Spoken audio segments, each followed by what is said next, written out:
नमस्कार दोस्तों, आप सभी का हमारे YouTube चैनल में स्वागत है। तो आज का वीडियो काफ़ी इम्पोर्टेंट है। जो भी बच्चे बीए के पढ़ रहे हैं, सेकंड ईयर में हैं और जिन्होंने भूगोल का विषय लिया हुआ है ना, उनके लिए काफ़ी इम्पोर्टेंट है। तो आज का जो वीडियो है, इनमें हम लोग देखेंगे इम्पोर्टेंट प्रश्न क्या क्या है और लगातार एग्जाम में पूछे जा रहे हैं। और ये वीडियो अगर आप देख लेते हैं तो आपको बिल्कुल भी अच्छे नंबर लाने से कोई भी नहीं रोक सकता, राइट ना। और इतने कम समय में आप बहुत अच्छे से तैयारी कर सकते हैं।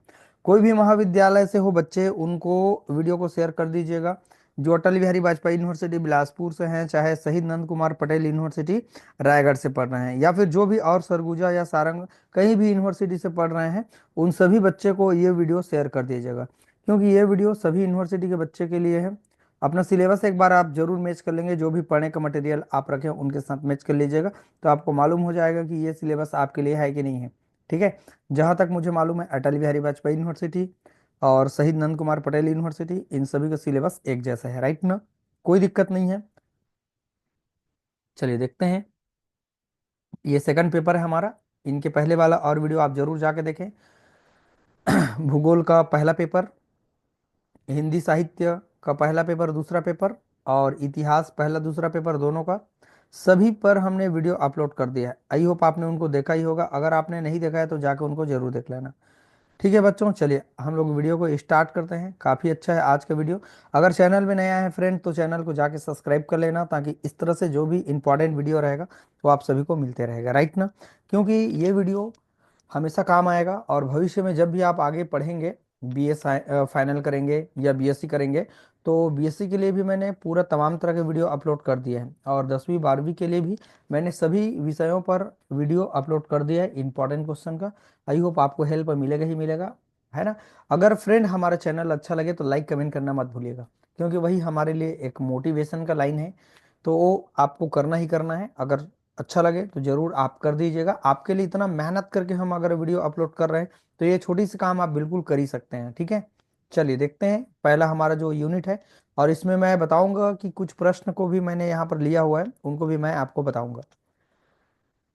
भौगोलिक विशेषताएं क्या चीज होती है, इनका संरचना, उच्चवच्च और अपवाह, है ना। अपवाह, जलवायु और मानसून क्या चीज होते हैं, इनको हमको देखना है। ये पहला यूनिट है हमारा। फिजिकल फीचर होते हैं, क्या चीज होते हैं, इंग्लिश में बोलते हैं उनको, दोनों में दिया हुआ है। दूसरा है प्राकृतिक संसाधन, इसमें मिट्टी आएंगे, प्रकार आएंगे, उनका वितरण आएंगे, विशेषताएं आएंगे, जल संसाधन आएंगे, ये सभी चीज को हमको पढ़ना होगा। तीसरा यूनिट है यहाँ पर खनिज और ऊर्जा संसाधन है। लौह अयस्क है, बॉक्साइड है, कोयला है, पेट्रोलियम है, प्राकृतिक गैस है, परमाणु ऊर्जा और ऊर्जा के गैर पारंपरिक स्रोत है। इनके पहले वाला और वीडियो आप प्लीज जाकर उनको जरूर देखना।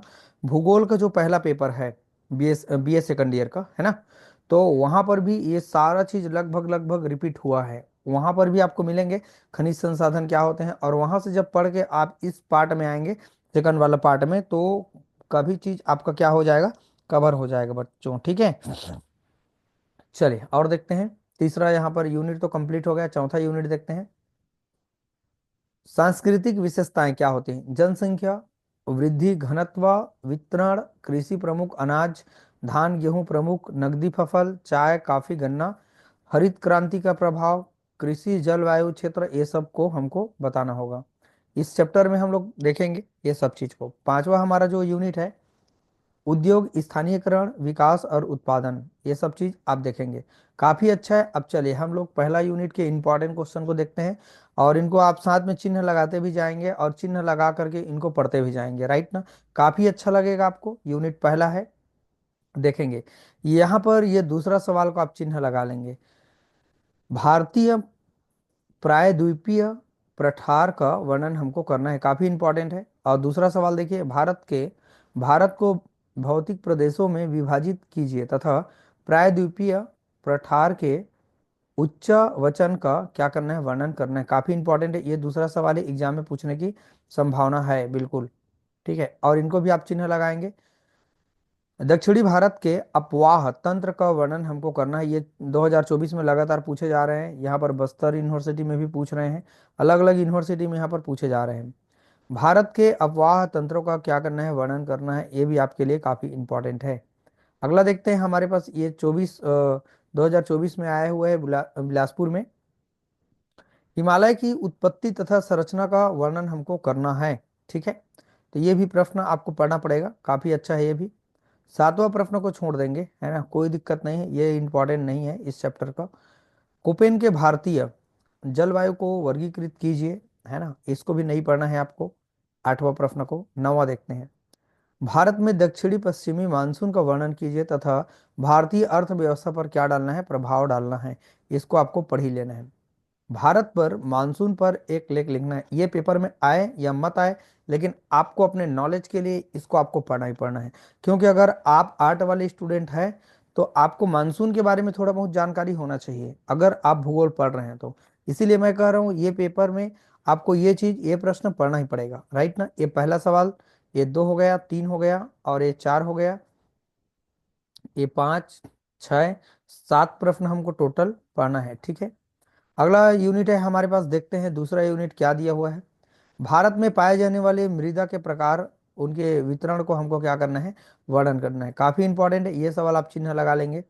भारत की मिट्टियों का वर्गीकरण करना है, और इसमें मृदा का अपर्दन कैसे होते हैं उनको आपको बताना है। इसको आप मत पढ़ें, ये आया भी नहीं है बिलासपुर यूनिवर्सिटी में। अगला देखते हैं।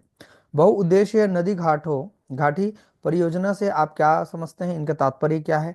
भारत के किन्हीं भी दो बहुउद्देशीय नदी घाटी परियोजना का वर्णन हमको करना है। ये 2022 में पूछे गए हैं, ये प्रश्न आप जरूर पढ़ें, अच्छा है। 15 नंबर का जो प्रश्न है इनको आपको पढ़ना है। भारत के प्रमुख वनों के प्रकार को हमको क्या करना है, बताना है बच्चों। यही इस चैप्टर का काफी इंपॉर्टेंट सवाल है यहाँ पर, है ना। तो इतना प्रश्न को आपको किसी भी हाल में पढ़ना ही है। अगर आप पढ़ सके तो ये जल विद्युत उत्पादन के लिए उचित भौगोलिक दशा को हमको बताना होगा। तो इतना प्रश्न आपको पढ़ना है, नो डाउट आपके एग्जाम में ये प्रश्न मिलेंगे ही मिलेंगे। तीन चार, चार ही प्रश्न आपको मैंने चिन्ह लगवाया है। तो इतने चारों प्रश्न को अगर आप पढ़ लेते हैं, नो डाउट आपका पेपर काफी अच्छा बनेगा। चलिए अब देखते हैं हम लोग तीसरा यूनिट। तीसरा यूनिट में क्या दिया हुआ है। भारत में लौह अयस्क का उत्पादन एवं वितरण की व्याख्या हमको करना है, यस ना। तो ये पहला हमारा जो प्रश्न है काफी इंपॉर्टेंट है बच्चों, आप इनको चिन्ह लगा लेंगे। अगला है, भारत में कोयले के उत्पादन तथा वितरण का भौगोलिक वितरण बताना है, विवरण करना है, ये पढ़ना है आपको। ये 19 नंबर का प्रश्न आपको नहीं पढ़ना है। पेट्रोलियम के वितरण तथा उत्पादन का वर्णन करना है, ये आप प्रश्न पढ़ें, 2019 में पूछे गए हैं, और ये काफी अच्छा भी है, और इसके बारे में नॉलेज के लिए आपके पास होना ही चाहिए। समझ आ रहा है आप लोग को, ठीक है। ये आप 23 नंबर का प्रश्न, 24 नंबर के प्रश्न को आप मत पढ़ें, दोनों को छोड़ दीजिए, ठीक है। और देखते हैं, गैर परंपरागत ऊर्जा स्रोत से आप क्या समझते हैं, ये प्रश्न को आप जरूर पढ़ें, ठीक है, इंपॉर्टेंट है। और ऊपर का ये 22 प्रश्न पढ़ लेंगे। भारत में खनिज तेल उत्पादन तथा तेल शोधन शालाओं का वर्णन हमको करना है, काफी इंपॉर्टेंट है। चौथा यूनिट चलते हैं। भारत में जनसंख्या वृद्धि के कारण बताना है। तो क्यों जनसंख्या बढ़ रहे हैं। पहली बात तो शिक्षा का अच्छे से प्रचार प्रसार नहीं है, लोग पढ़े लिखे ज्यादा नहीं है, तो अज्ञानता के कारण भी ज्यादा बच्चे पैदा कर देते, जनसंख्या बढ़ जाते हैं। बहुत सारे कारण हैं इनके, आप देखेंगे, और पर्यावरण में आपने पढ़ा भी होगा। यही प्रश्न इस चैप्टर का बहुत ज्यादा इंपॉर्टेंट है, इस यूनिट का। और देखते हैं, भारत की कृषि समस्या का वर्णन हमको करना है। देखिए कई क्षेत्र ऐसे हैं, जैसे हमारे इस साइड में खेती होते हैं, तो कई जगह ऐसे हैं जहाँ पर पानी भी नहीं आ पाते हैं, जो नहर होते हैं वहाँ का पानी नहीं पहुँच पाते हैं, जिसके कारण वो खेती अच्छा नहीं हो पाते हैं। तो ये इनकी समस्या है। बहुत सारे और समस्या आप देख पाएंगे, पढ़ेंगे तो आपको समझ में आ जाएगा। चावल के उत्पादन हेतु भौगोलिक दशाएं क्या होनी चाहिए, इसके पहले वाला पेपर अगर आपने पढ़ा है तो वहीं से आपका काफी चीज हेल्प हो जाएगा, ठीक। अगला है, भारत में गेहूं के उत्पादन और वितरण की प्रवृत्ति को क्या करना है, हमको समझाना है। ये भी आपके लिए काफी इंपॉर्टेंट है, ठीक है। तो ये आपके लिए एकदम इंपॉर्टेंट चैप्टर है। भारत के चाय उत्पादन क्षेत्रों की क्या करनी है, हमको व्याख्या करनी है। और देखते हैं, यहाँ पर ये 35 नंबर का प्रश्न आपको पढ़ना पड़ेगा। कृषि प्रदेश से आप क्या समझते हैं, भारत को कृषि प्रदेश देश क्यों कहते हैं, क्यों विभक्त किया गया है ना, कैसे विभक्त किए गए हैं उनको आपको बताना है, काफी अच्छा है। अब देखिए, यहाँ पर हरित क्रांति किसे कहते हैं, और भारत में जनसंख्या घनत्व के प्रकार को बताना है। तो ये कम से कम हरित क्रांति को आप जरूर पढ़ें, और अगर ऊपर नहीं पढ़ेंगे तो कोई दिक्कत नहीं, लेकिन इनको आपको पढ़ना पड़ेगा। ये प्रश्न आपके लिए इंपॉर्टेंट है, देखिए ये 2021 में पूछे गए हैं, है ना। और ये रायगढ़ यूनिवर्सिटी में 2023 का प्रश्न है। क्या प्रश्न है? भारत में हरित क्रांति पर निबंध लिखो। यहाँ भी वही चीज है, यहाँ भी। तो यहाँ अगर आप पढ़ लेते हैं तो यहाँ से कवर हो गया, एक ही बात हो गई हमारे लिए, है ना। तो इतना प्रश्न आपको पढ़ना पड़ेगा, और बाकी एक दो प्रश्न और आप छोड़ देंगे। जितना मैंने चिन्ह लगवाया इतना को आपने पढ़ लिया होगा, काफी अच्छा है। आज का वीडियो कैसा लग रहा है बच्चों? अगर अच्छा लग रहा है तो लाइक कमेंट करके आप मुझे जरूर बताएंगे। इतना तो आप कर ही सकते हैं, लाइक कमेंट करेंगे तो हमको भी मोटिवेशन मिलेगा, और हम आपके लिए अच्छे से वीडियो बनाएंगे ताकि और आप अच्छे से पढ़ सकें, कवर कर सकें। चलिए देखते हैं पांचवा यूनिट क्या दिया हुआ है। भारत में लौह इस्पात उद्योग के विकास का वर्णन हमको करना है, ये पहला सवाल इंपॉर्टेंट है। दूसरा देखते हैं, भारत में सूती वस्त्र उद्योग के स्थानीयकरण, विकास एवं उत्पादन का विवरण हमको करना है, है ना, उनको समझाना है। भारत में सीमेंट उद्योग को हमको क्या करना है, समझाना है। काफी इंपॉर्टेंट है ये प्रश्न। लेकिन और देखते हैं नीचे में और का क्या सवाल दिए हुए हैं हमारे पास में। टोटल यहाँ प्रश्न की संख्या है यहाँ पर 42 दिया हुआ है, ठीक है। ये प्रश्न चिन्ह लगा लेंगे कि जो भारत देश है, औद्योगिक प्रदेश का वर्णन कीजिए, है ना। यहाँ पर फैक्ट्री लगाते हैं, औद्योगिक प्रदेश है, क्यों है, इनको हमको बताना है। भारत के प्रमुख रेल मार्गों की हमको क्या करना है, व्याख्या करना है। यहाँ पर सड़क मार्ग दिया हुआ है। सड़क यातायात जो पर निबंध लिखना है। भारत के जो अ, सड़क जो यातायात है उस पर निबंध लिखना है, और जो रेल है, सड़क परिवहन है, इन पर प्रारूप तैयार करना है। तो इनको आपको नॉलेज के लिए बच्चों पढ़ना ही पड़ेगा, काफी अच्छा है। और देखते हैं 38 नंबर का प्रश्न, भारत में सीमेंट उद्योग के वितरण का विश्लेषण हमको क्या है, करना है। तो ये सवाल आपके लिए काफी इंपॉर्टेंट रहा। मैंने सबको चिन्ह लगवा दिया। अब चलिए हम लोग एक एक यूनिट का कुछ मैंने आपको कुछ आपको बताना मैं चाहूंगा कि यहाँ पर पहला यूनिट में क्या क्या सवाल दिए हुए हैं। देखते हैं सबसे पहले कि भारत की भौतिक विशेषता का वर्णन करना है। तो हिमालय पर्वत एक भौतिक विशेषता है। उत्तरी मैदान, प्राय द्वीपीय पठार, भारतीय रेगिस्तान और तटीय मैदान और द्वीप, ये सभी इनके क्या है, भौतिक विशेषता है, ठीक है। तो ये चीज आप देख पाएंगे, पढ़ेंगे तो आपको ऑटोमेटिक समझ में आने लगेगा। भारत की भौतिक प्रदेश में विभाजित कीजिए। जो भारत है उनको भौतिक प्रदेशों में विभाजित करना है, और प्राय द्वीपीय पठारों का क्या करना है, हमको उनका पूरा वर्णन करना है। काफी इंपॉर्टेंट है ये आंसर, यहाँ पर देख सकते हैं, काफी इंपॉर्टेंट है, अच्छा भी लगेगा आपको। जो भारत देश है वहां पर मानसून की उत्पत्ति को हमको बताना है कि कैसे मानसून चढ़ते हैं। जब तक मानसून नहीं आएगा तब तक वर्षा नहीं होते हैं। तो ये मानसून के पीछे क्या है, देखिए, जब जंगल हमारे है क्षेत्र में, हमारे भारत देश में, हमारे स्टेट में, तो वहां पर मानसून अच्छा आएगा। और जैसे जंगल को काट काट के खत्म करते जाएंगे तो वही, क्योंकि जंगल ही मानसून लाते हैं, ठीक है। तो ये चीज है, ये मानसून कैसे आते हैं, क्यों आते हैं, ये आपको बताना है। काफी अच्छा सवाल है, मैं आपको सिर्फ डेमो दिखाने के लिए वहां पर मैंने अपलोड किया है, उसको डाला है, ठीक है।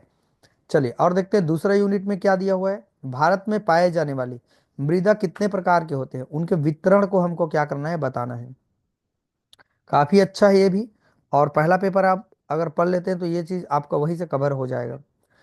देखिए हमारा जो देश है वो कृषि प्रदेश है ना। तो मिट्टी भारतीय कृषि की एक अमूल्य संपदा है। देखिए आप जानेंगे कि जो मृदा है उनका कितना कीमत है, अमूल्य है वो, है ना। इस पर देश का संपूर्ण कृषि उत्पादन निर्भर करता है। अमेरिका मिट्टी विशेषज्ञ डॉक्टर बैनेज के अनुसार मिट्टी भूपृष्ठ पर मिलने वाले एक असंगठित पदार्थों की वह ऊपरी परत होती है जो मूल चट्टानों अथवा वनस्पति के योग एवं ह्यूमस बनाती है। ये सभी चीज इनके इंपॉर्टेंट पार्ट है। बच्चों इनको आप जरूर पढ़ें, ऐसा नहीं कोई भी कठिन नहीं है। सोचिए अगर इस उम्र में आप नहीं पढ़ते हैं तो कब पढ़ेंगे, बताइए भाई, मुश्किल है। चलिए तीसरा यूनिट देखते हैं। भारत में लौह अयस्क का उत्पादन एवं जो वितरण होते हैं उनको समझाना है। इसको मैंने ऑलरेडी ऊपर चिन्ह लगवा दिया है, लेकिन मैं आपको बता रहा हूँ कि यहाँ पर इसका आंसर क्या दिया हुआ है, कैसे दिया हुआ है।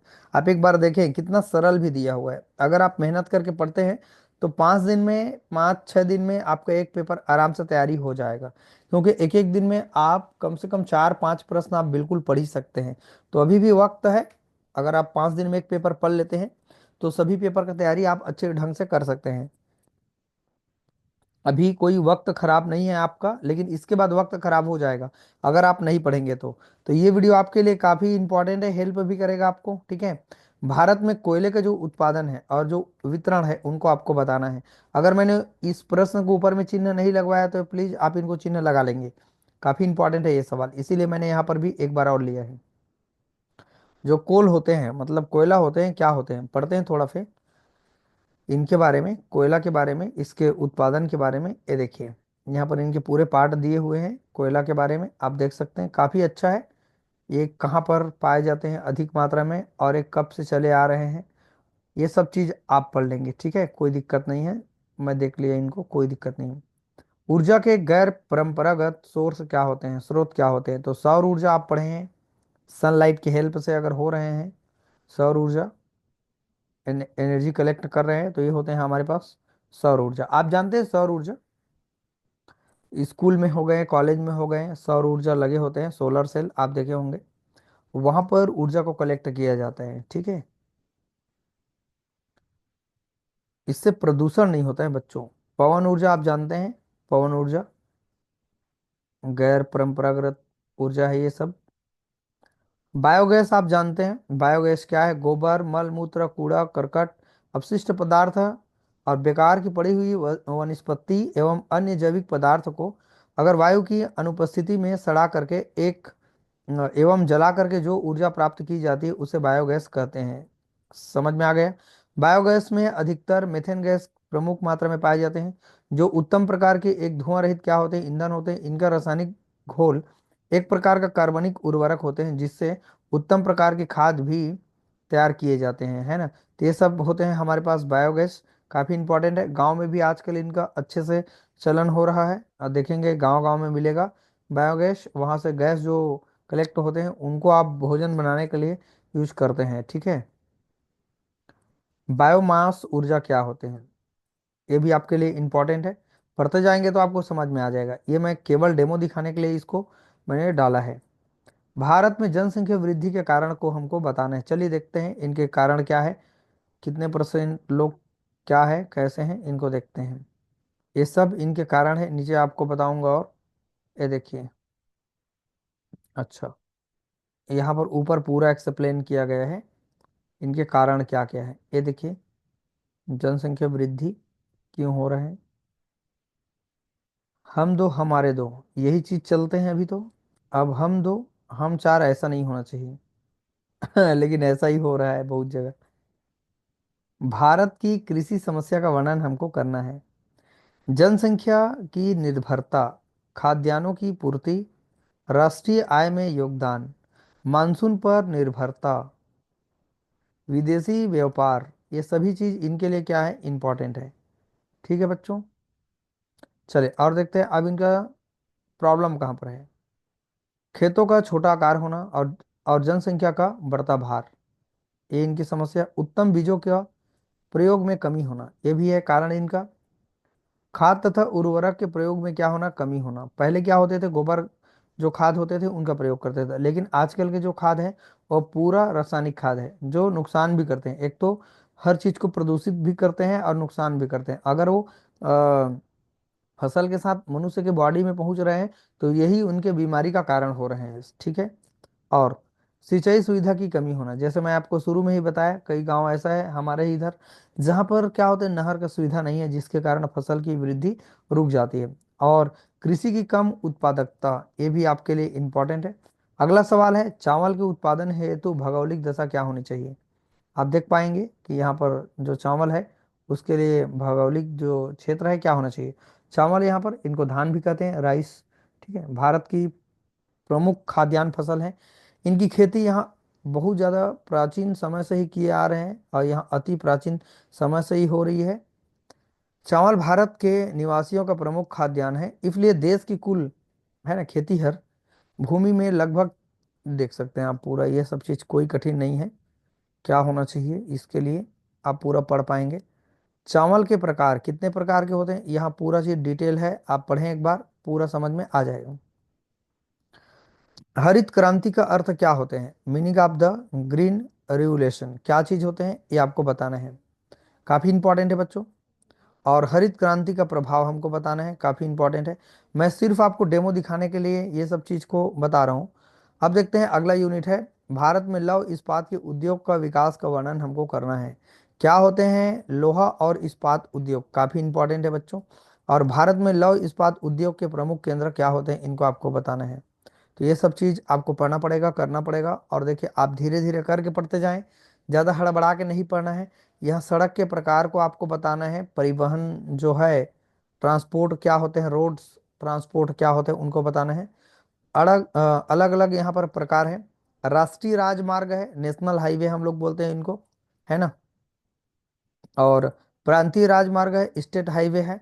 और यहाँ पर आप देख पा रहे हैं लोकल ऑफ डिस्ट्रिक्ट रोड्स है। और गांव की सड़कें हैं, विलेज रोड्स इनके अंतर्गत आते हैं। तो ये सब चीज़ को आप जानते हैं, पढ़े लिखे बच्चे हैं। आपके आसपास में भी ये सब चीज़ देखने के लिए मिलते हैं। रेल मार्ग का हम बात करें तो आप सभी को मालूम होगा हमारे आसपास में कहाँ पर रेल है। आप जरूर बताएं, जांजगीर चांपा में कौन से स्टेशन को आप जानते हैं, मुझे आप कमेंट करके जरूर बताएंगे, ठीक है। तो इसलिए बच्चों आज के जो वीडियो है वो काफ़ी इम्पोर्टेंट रहा और आपके लिए ये काफ़ी हेल्प करेगा एग्जाम में। और अच्छा भी लगा होगा, इसके माध्यम से आप चीज़ों को पढ़ सकते हैं, समझ सकते हैं। और एक अंदर से मोटिवेशन आएगा कि कम समय में हम ज़्यादा तैयारी कैसे करें। ये वीडियो काफ़ी आपके लिए हेल्पफुल है। जब तक कोई आदमी आपको जगाएगा नहीं, आप उठने वाले नहीं हैं। इसीलिए मैं सिर्फ जगाने वाला हूँ, मैं पढ़ने वाला। ऐसा नहीं कि आपका मैं पूरा पढ़ लूंगा, ऐसा नहीं हो सकता। मैं सिर्फ क्या है आपको जगाने वाला हूँ। कोई व्यक्ति आपको जब इंटरेस्ट आपके सब्जेक्ट में लाने वाला कोई होना चाहिए, जो आपके सब्जेक्ट पर इंटरेस्ट ला के दिखाएं। तो एक वीडियो के माध्यम से आपको एक इंटरेस्ट मिलेगा कि बच्चे पढ़ सकते हैं, लिख सकते हैं। काफ़ी ऊर्जा भरा हुआ है, घूमने फिरने में जो ऊर्जा लगा रहे हैं, टाइम पास करने में जो ऊर्जा हम लगा रहे हैं, उनको अगर हम मेहनत करने में अगर ये ऊर्जा हम कन्वर्ट कर देंगे तो काफ़ी हद तक अच्छे से बच्चे पढ़ सकते हैं, राइट ना। तो इस तरह के सब्जेक्टों को पढ़ते रहिए बच्चों और जीवन में विकास करिए। हर सब्जेक्ट अपने आप में इंपॉर्टेंट है, चाहे आर्ट हो चाहे साइंस हो, सभी बच्चे के लिए हर सब्जेक्ट इंपॉर्टेंट होता है, ठीक है। तो आज के वीडियो में हमने भूगोल के दूसरे पेपर को देखा, बीए सेकंड ईयर का। काफ़ी अच्छा लगा होगा। अगर अच्छा लगा होगा बच्चों तो लाइक कमेंट करना मत भूलिएगा। चैनल में नए आए हैं तो चैनल को जाके सब्सक्राइब कर लेना। और जो भी आपके फ्रेंड रहेंगे उनको ये वीडियो भूलना मत भेजने के लिए, आप जरूर उनको भेजिए। और हमारा जो भी चैनल है उनको प्रचार प्रसार करिए, ठीक है। हमारा उद्देश्य तब पूरा होगा जब हर बच्चे तक हमारा वीडियो पहुंच जाएगा और धीरे धीरे और अच्छा होते जाएगा आपके लिए। हम चाह रहे हैं कि नेक्स्ट टाइम से जब हम आपको पढ़ाएं ऑनलाइन के माध्यम से तो कुछ अच्छा सा सेटअप कर दें, ताकि आप घर बैठे हमसे सीधा पढ़ सकें, डायरेक्ट पढ़ सकें। कितना अच्छा बात होगा, राइट ना। चलिए फ्रेंड, और कोई भी सहयोग का ज़रूरत रहेगा तो मुझे आप कमेंट करना ज़रूर मत भूलिएगा, ठीक है। अगर हमसे कांटेक्ट करना चाहेंगे तो आप मेरा नंबर नोट डाउन कर सकते हैं, 8818867195। ये हमारा नंबर है। जब भी अगर आप कांटेक्ट करना चाहें तो मैं नवागढ़ के क्षेत्र से हूँ, है ना, जांजगीर चांपा जिले से। अगर कांटेक्ट करना चाहें कभी भी आप मुझे कांटेक्ट कर सकते हैं, मैं ज़रूर आपका सहयोग करूँगा, ठीक है। चलिए स्टूडेंट, वीडियो को वॉच करने के लिए थैंक यू।